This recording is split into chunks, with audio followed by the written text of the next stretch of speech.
Hey there, Robert Q. Seidelman here once again. Yes, the guy that's holding the Mega Man doll or action figure with the creepy Robert Smith with the Garrett haircut. And this time around, I'm reviewing Mega Man Dr. Wily's Revenge for the Game Boy.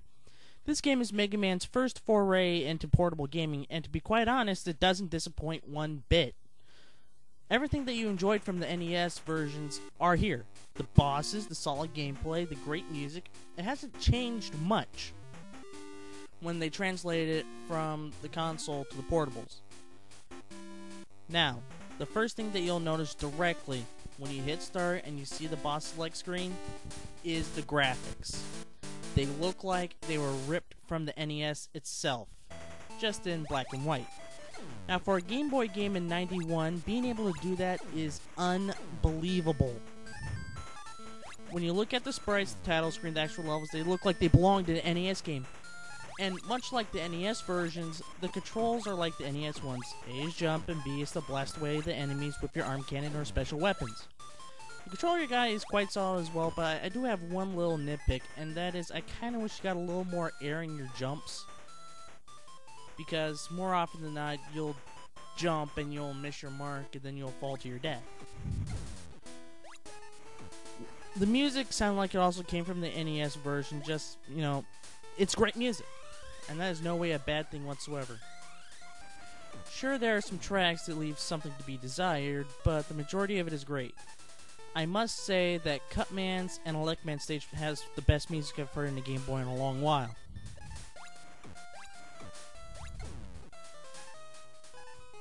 Another thing that I must say is the brilliance about the game is the way they handled the bosses. The bosses look like they were ripped from the first NES game, and also the entire actions and movesets look like they came from Mega Man 1. Also helps, the weaknesses are pretty much the same as well. For example, Fireman's Firestorm Up will take out Cutman, Cutman's Rolling Cutter will take out Electman, Electman's Thunder Beam will take out Iceman, and Ice Slasher will you get the general idea. Another good move was changing the idea of the teleporters. Now, if you remember back from Mega Man 2 to Mega Man 8, you enter a teleport and you fight a boss that you've already fought before. In this game, though, when you enter the teleporters, you'll fight a different boss. This time around, it's the 4 bosses from Mega Man 2. And again, I reiterate, they look like they did in the NES games, like how they moved in the NES games. It was just unbelievable. So, once you beat Flashman, you get his Time Stopper, it will halt Quickman. Quickman's Quick Boomerangs will pop Bubbleman. And, yeah, Bubbleman's Bubble Lead will extinguish Heatman. Another great idea that the Game Boy games did was adding exclusive bosses.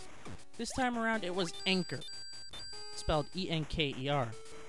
His actions was that he would absorb your attack and then fire them back at you at double the attack and speed. I must say that was creative. It kind of reminds me of the bite attack from the Pokemon games. So, I must say, good on you. And it was creative. I'll get to the final boss in a moment and how to take care of that, but there are some things I have to discuss about the game negative-wise. My least favorite part of the game, I have to be honest, is the sound effects.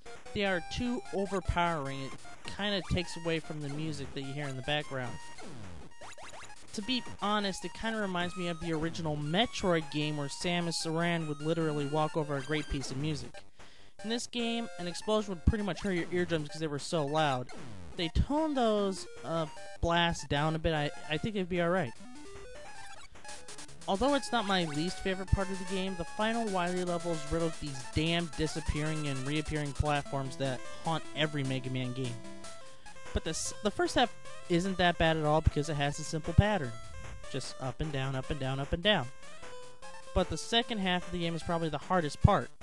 Especially because if you get caught between these two platforms, you're dead. I figured out a couple ways to beat this. One way to do it is to jump to the lower platform once it appears. Once the upper platform disappears, wait 1 second and jump. The platform that goes right above the platform you're just standing on should appear. Do that about 3 or 4 times and you could breeze right through that part. Now there's another way to do it, but it's kind of cheap.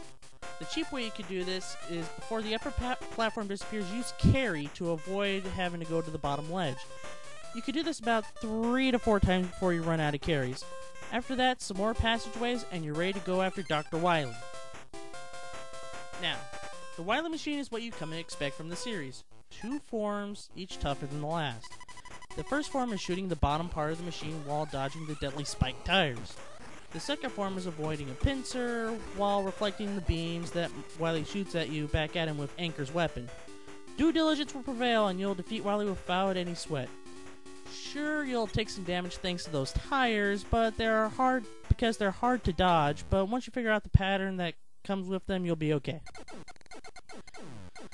So to close it out, this is a very good Game Boy game and a very good Mega Man game, and would be the standard bearer for the Mega Man games in a long time for the Game Boy. It's one of my favorite video games, and I heartily recommend it for anybody. It's probably one of the best ways to experience Mega Man on the go. Now, this has nothing to do with the review, but this is something I just wanted to comment on.